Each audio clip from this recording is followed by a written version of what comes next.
Welcome to the Truck Stop Chapel. It is a it is a Saturday night.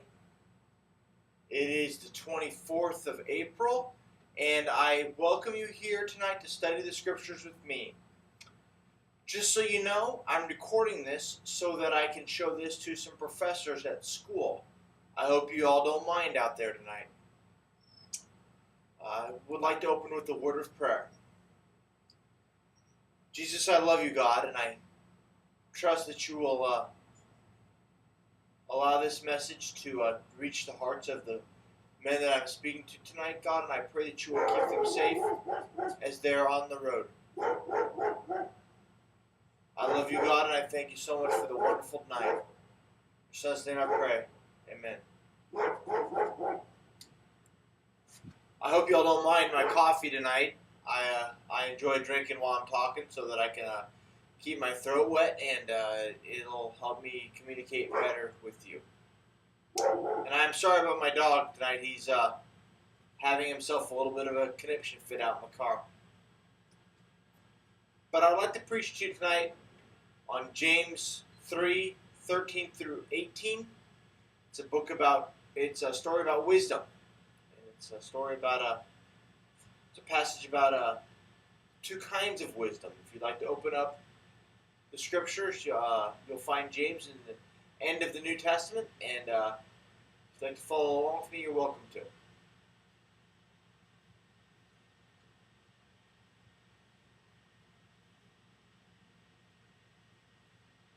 Penny saved is a penny earned.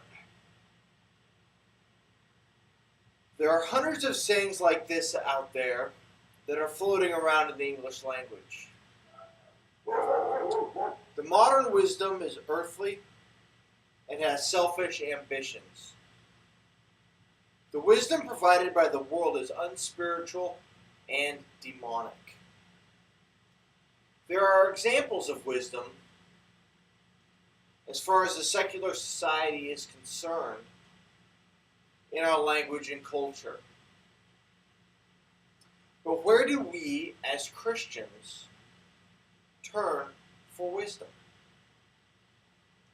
The world's wisdom believes in things like microprocessors and the digital reproduction of images. Where can we turn to in these times of indecision and confusion? God has answers and wisdom that only He can provide. His wisdom sows peace through righteousness. The only way to change lives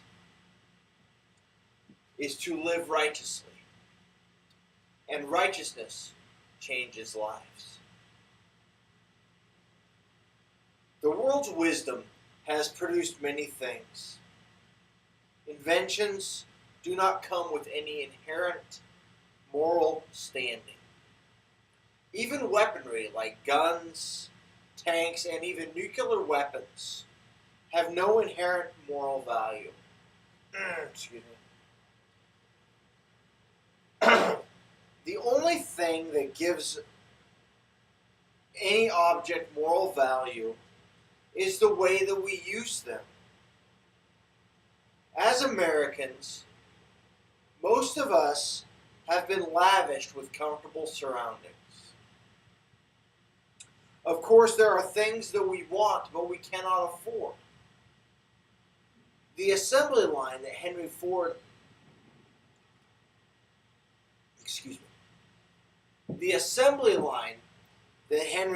invented and patented became one of the single biggest inventions this country has ever seen. Ford produced cars on his assembly line to make money and put people to work. I have no personal way of knowing if Henry Ford was selfish or bitter in his pursuit of fortune and fame. But I do know that we would not be here where we are today if it was not for Henry Ford's assembly line invention? Why does the world's wisdom seem to be full of jealousy and selfish ambition? God's wisdom produces wise living, and the only way to harvest righteousness is a righteousness of peace. Just as Ford used his assembly line invention to mass produce cars and put a car in every household, our goal as believers is to change lives. Carefree, selfish living is not the mark of a believer. A changed life and adherence to God's laws produce a wise life. Righteousness is sown through peace. The only way to change lives is to live righteously, and righteousness changes lives. Ford produced an assembly line for vehicles. Believers are commanded to witness to others. So how do we live righteously? There are examples of how to live unrighteously. Look at these examples of unrighteousness.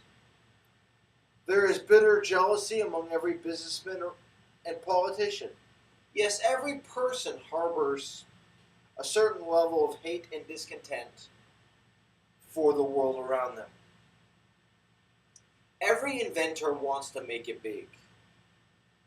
Be it Billy Mays with his mighty putty, or Henry Ford with his assembly line. People try to act with wisdom because acting with wisdom leads people where they need to go.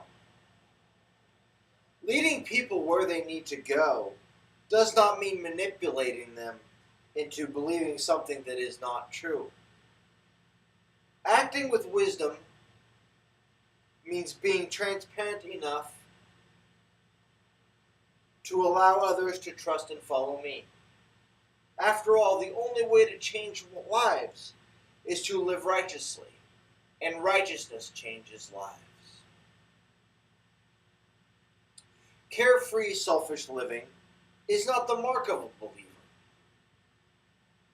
A changed life and adherence to God's laws produces a wise life.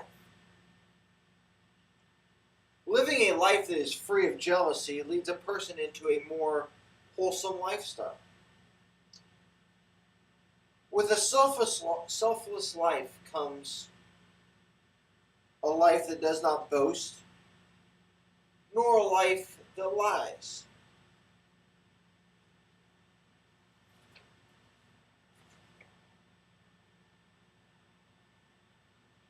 Excuse me.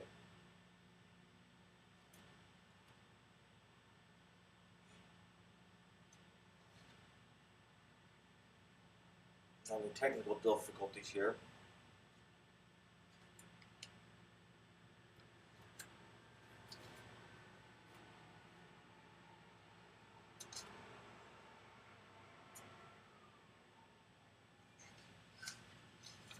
There we go.